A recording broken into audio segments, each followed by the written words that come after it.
Hi ಸ್ನೇಹಿತರೆ, ಇವತ್ತು ನಾನು ಅತ್ಯಂತ ರುಚಿಕರವಾದ ಈರುಳ್ಳಿ ಮತ್ತು ಕಾಲಿಫ್ಲವರ್ ಹಾಕಿ ಸ್ವಾದ್ ಮಾಡ್ತಾ ಇದ್ದೀನಿ. ಸ್ವಾದ್ ಮಾಡಲು ಅತ್ಯಂತ ಸುಲಭ, ರುಚಿ ಕೂಡ ಅಷ್ಟೇ ಚೆನ್ನಾಗಿರುತ್ತೆ. ನೀವು ಕೂಡ ಟ್ರೈ ಮಾಡಿ. ವಿಡಿಯೋ ಇಷ್ಟವಾದಲ್ಲಿ ಲೈಕ್, ಶೇರ್, ಸಬ್ಸ್ಕ್ರೈಬ್ ಮಾಡಿ. ನಮಸ್ಕಾರ ಎಲ್ಲರಿಗೂ. Welcome back to Jaya recipe. ಏಡಿ ಸುಕ್ಕ ಮಾಡಲು 250 ಗ್ರಾಮ್ ಏಡಿಯನ್ನು ತಗೊಂಡು ನೀಟಾಗಿ ಕ್ಲೀನ್ ಮಾಡಿ ಇಟ್ಕೊಂಡಿದ್ದೀನಿ.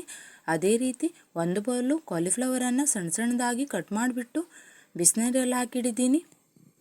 ಈಗ ಗ್ಯಾಸಿನ ಮೇಲೆ ಬಾಣಲೆ ಇಟ್ಟು 2 ಟೇಬಲ್ ಸ್ಪೂನು ಎಣ್ಣೆ ಹಾಕಿ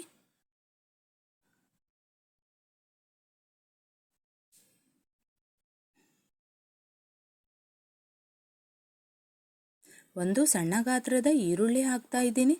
ಹಾಗೆಯೇ ಒಂದು ಬೌಲು ತೆಂಗಿನ ತುರಿ ಹಾಕಿ ಚೆನ್ನಾಗಿ ಕಲರ್ ಚೇಂಜ್ ಆಗುವವರೆಗೂ ಹುರಿದುಕೊಳ್ಬೇಕು ಎಣ್ಣೆಯಲ್ಲಿ.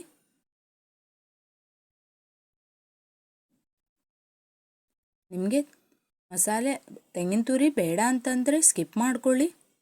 ತೆಂಗಿನ ತುರಿ ಇದ್ದರೆ ಗ್ರೇವಿ ಚೆನ್ನಾಗಿ ಬರುತ್ತೆ. ಚಪಾತಿ ಜೊತೆ ಮತ್ತು ರೊಟ್ಟಿ ಜೊತೆ ತಿನ್ನಲು ಸೂಪರ್ ಆಗಿರುತ್ತೆ. ಹುರಿದಾಗಿದೆ ನೋಡಿ ಫ್ರೆಂಡ್ಸ್, ಕಲರ್ ಚೇಂಜ್ ಆಗಿದೆ. ಈಗ ಗ್ಯಾಸ್ ಬಂದ್ ಮಾಡಿಬಿಡ್ತೀನಿ. ತಣ್ಣಗಾದ್ಮೇಲೆ ರುಬ್ಕೊಳ್ಬೇಕು ಇದನ್ನು ನೈಸಾಗಿ. ಸಣ್ಣ ಮಿಕ್ಸರ್ ಜಾರಲ್ಲಿ ಹಾಕ್ತಾ ಇದ್ದೀನಿ. ಸ್ವಲ್ಪ ನೀರು ಹಾಕಿ ರುಬ್ಕೊಳ್ಳಿ. ರುಬ್ಬಿ ರೆಡಿ ಆಗಿದೆ ನೋಡಿ. ಸೈಡಲ್ಲಿ ಇಟ್ಬಿಡ್ತೀನಿ ಇದನ್ನು. ಈಗ ಅದೇ ಬಾಣಲೆಯಲ್ಲಿ 2 ಟೇಬಲ್ ಸ್ಪೂನು ಎಣ್ಣೆ ಹಾಕ್ತಾ ಇದ್ದೀನಿ. ಟೋಟಲ್ ಆಗಿ 4 ಟೇಬಲ್ ಸ್ಪೂನು ಎಣ್ಣೆ ಬೇಕಾಗುತ್ತೆ. ಈಗ ಇದರಲ್ಲಿ ಅರ್ಧ ಟೇಬಲ್ ಸ್ಪೂನು ಸಾಸಿವೆ, ಅರ್ಧ ಟೇಬಲ್ ಸ್ಪೂನು ಜೀರಿಗೆ,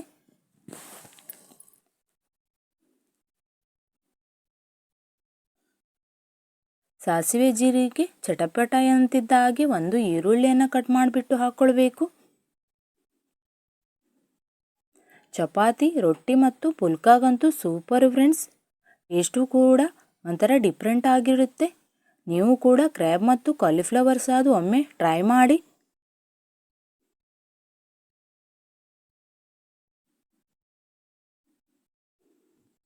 ಈರುಳ್ಳಿ ಫ್ರೈ ಮಾಡಿಬಿಟ್ಟು 2 ಹಸಿಮೆಣಸಿನಕಾಯನ್ನು ಉದ್ದವಾಗಿ ಕಟ್ ಮಾಡಿ ಹಾಕ್ತಾ ಇದ್ದೀನಿ. ಹಾಗೆಯೇ 2 ಆಲೂಗಡ್ಡೆಯನ್ನು ಕಟ್ ಮಾಡಿಬಿಟ್ಟು ನೀರಲ್ಲಿ ಹಾಕಿಟ್ಟಿದ್ದೆ, ಅದನ್ನು ಕೂಡ ಹಾಕ್ತೀನಿ. ಆಲೂಗಡ್ಡೆಯನ್ನು ಮೊದಲೇ ಹಾಕ್ಕೊಳ್ಬೇಕು, ಇಲ್ಲಾಂದರೆ ಚೆನ್ನಾಗಿ ಬೇಯೋದಿಲ್ಲ. ಈ ಥರ ಎಣ್ಣೆಯಲ್ಲಿ ಫ್ರೈ ಮಾಡಿಬಿಟ್ಟು ಬೇಯಿಸೋದ್ರಿಂದ ಬೇಗ ಬೆಂದು ಬರುತ್ತೆ ಮತ್ತು ಟೇಸ್ಟು ಕೂಡ ಸಖತ್ತಾಗಿರುತ್ತೆ. ಇದರಲ್ಲೀಗ 4 ಬೆಳ್ಳುಳ್ಳಿಯನ್ನು ಜಜ್ಜಿಬಿಟ್ಟು ಹಾಕ್ತಾ ಇದ್ದೀನಿ. ಬೆಳ್ಳುಳ್ಳಿ ಬದಲು ಶುಂಠಿ ಬೆಳ್ಳುಳ್ಳಿ ಪೇಸ್ಟ್ ಕೂಡ ಹಾಕ್ಕೊಳ್ಬೋದು. ಅದೇ ರೀತಿ ರುಚಿಗೆ ತಕ್ಕಷ್ಟು ಉಪ್ಪು ಹಾಕ್ತೀನಿ. ಉಪ್ಪು ಹಾಕಿಬಿಟ್ಟು ಮುಚ್ಚಿಬಿಡ್ತೀನಿ. ಸ್ವಲ್ಪ ನೀರು ಸೇರಿಸಿ. ನಾನು ಗ್ರೇವಿ ಥರ ಮಾಡ್ತಾ ಇದ್ದೀನಿ. ಗ್ರೇವಿ ಥರ ಬೇಕಂತಂದರೆ ಜಾಸ್ತಿ ನೀರು ಸೇರಿಸ್ಕೊಳ್ಬೇಡಿ. ಸಾಂಬಾರು ಬೇಕಂತಂದರೆ ಸ್ವಲ್ಪ ನೀರು ಹಾಕ್ಕೊಳ್ಳಿ. ಇದರಲ್ಲಿ ನಾನು ಚಪಾತಿಗೋಸ್ಕರ ಮಾಡ್ತಾ ಇದ್ದೀನಿ. ಈಗ ಆಲೂಗಡ್ಡೆ ಬೆಂದಿದೆ ನೋಡಿ, ಕಲರ್ ಚೇಂಜ್ ಆಗಿದೆ. ಈಗ ಕಾಲಿಫ್ಲವರನ್ನು ಹಾಕ್ತಾ ಇದ್ದೀನಿ. ಹಾಕಿಬಿಟ್ಟು ಮಿಕ್ಸ್ ಮಾಡ್ಕೊಳ್ತೀನಿ. ಸ್ವಲ್ಪ ನೀರು ಸೇರಿಸ್ಬಿಟ್ಟು. ಕಾಲಿಫ್ಲವರ್ ಕೂಡ ಬೇಯಬೇಕು ಚೆನ್ನಾಗಿ. ಏಡಿಯ ಭಾಳಷ್ಟು ರೆಸಿಪಿಗಳನ್ನು ಫ್ರೆಂಡ್ಸ್ ನಾನು ಅಪ್ಲೋಡ್ ಮಾಡಿದ್ದೀನಿ. ನೀವು ಕೂಡ ಅದನ್ನೊಮ್ಮೆ ಟ್ರೈ ಮಾಡಿ. ಎಷ್ಟಂತೂ ಸಖತ್ತಾಗಿರುತ್ತೆ. ಏಡಿ ಅಂದರೆ ಎಲ್ಲರಿಗೂ ಇಷ್ಟ ಫ್ರೆಂಡ್ಸ್. ಅದರಲ್ಲೂ ಈ ರೀತಿ ಮಾಡಿದರೆ ಎಲ್ಲರೂ ಇಷ್ಟಪಟ್ಟು ತಿಂತಾರೆ. ಈಗ 250 ಗ್ರಾಮ್ ಏಡಿಯನ್ನು ತಗೊಂಡು ನೀಟಾಗಿ ಕ್ಲೀನ್ ಮಾಡಿಬಿಟ್ಟು ಹಾಕ್ತಾ ಇದ್ದೀನಿ ಇದರಲ್ಲಿ. ಈಗ 2 ಟೊಮೆಟೊವನ್ನು ಕಟ್ ಮಾಡಿ ಹಾಕ್ತೀನಿ. ಎಲ್ಲವನ್ನು ಚೆನ್ನಾಗಿ ಮಿಕ್ಸ್ ಮಾಡಿಬಿಟ್ಟು ಮುಚ್ಚಿಟ್ಬಿಡ್ತೀನಿ.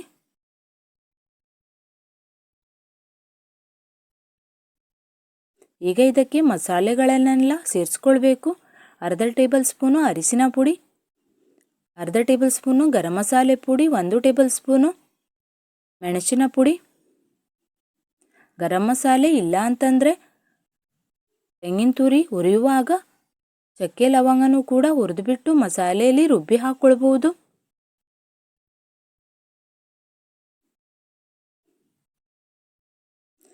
ತುಂಬ ಈಸಿಯಾಗಿ ಮನೆಯಲ್ಲಿರುವ ಸಾಮಗ್ರಿಗಳಿಂದ ಫ್ರೆಂಡ್ಸ್ ನೀವು ಮಾಡ್ಕೊಳ್ಬೋದು. ಇದರಲ್ಲಿ ಎಡಿಯಲ್ಲಿ ಕಾಲಿಫ್ಲವರ್ ಸೇರಿಸಿದಂತೂ ಡಬಲ್ ಆಗುತ್ತೆ ಟೇಸ್ಟು. ಮಿಕ್ಸ್ ಮಾಡಿಬಿಡ್ತೀನಿ ಒಂದ್ಸಲ.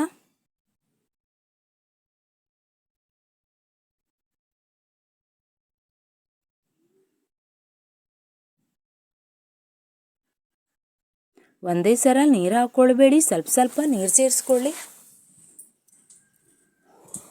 ಏಡಿ ಕೂಡ ನೋಡಿ ಬೆಂದಿದೆ, ಕಲರ್ ಚೇಂಜ್ ಆಗಿದೆ.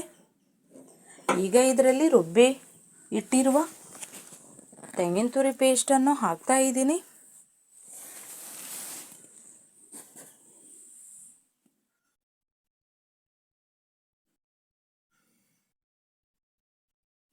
ಹಾಕಿ ಚೆನ್ನಾಗಿ ಮಿಕ್ಸ್ ಮಾಡಿಬಿಡ್ತೀನಿ. ನಿಮಗೆ ಇಂಗ್ರೀಡಿಯೆಂಟ್ಸು ಗೊತ್ತಾಗಿಲ್ಲ ಅಂತಂದರೆ ಫ್ರೆಂಡ್ಸ್ ಡಿಸ್ಕ್ರಿಪ್ಷನ್ ಬಾಕ್ಸಲ್ಲಿ ಹಾಕಿದ್ದೀನಿ, ಅದನ್ನು ನೀವು ನೋಡಿ ಟ್ರೈ ಮಾಡಿ. ಚೆನ್ನಾಗಿ ಮಿಕ್ಸ್ ಮಾಡ್ಕೊಳ್ತೀನಿ. ಈಗ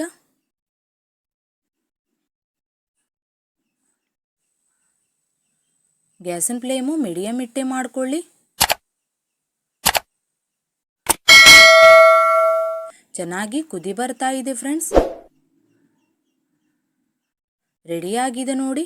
ಈಗ ಗ್ಯಾಸ್ ಬಂದ್ ಮಾಡಿಬಿಡ್ತೀನಿ. ನೀವು ಕೂಡ ಟ್ರೈ ಮಾಡಿ, ನಿಮಗೂ ಕೂಡ ಇಷ್ಟ ಆಗುತ್ತೆ. ರೆಡಿಯಾಗಿದೆ ಕ್ರ್ಯಾಬ್ಸ್ ಮತ್ತು ಕಾಲಿಫ್ಲವರ್ ಸ್ವಾದ್. ನಿಮಗೆ ಇಷ್ಟವಾದಲ್ಲಿ ಲೈಕ್ ಶೇರ್ ಸಬ್ಸ್ಕ್ರೈಬ್ ಮಾಡಿ. ಇನ್ನಷ್ಟು ವಿಡಿಯೋಗಾಗಿ ಬೆಲ್ಲೈಕನನ್ನು ಒತ್ತಿ. ಯಾರೆಲ್ಲ ಫ್ರೆಂಡ್ಸ್ ನೋಡ್ತಿದ್ದೀರಾ ಅವರಿಗೆಲ್ಲರಿಗೂ ಧನ್ಯವಾದ.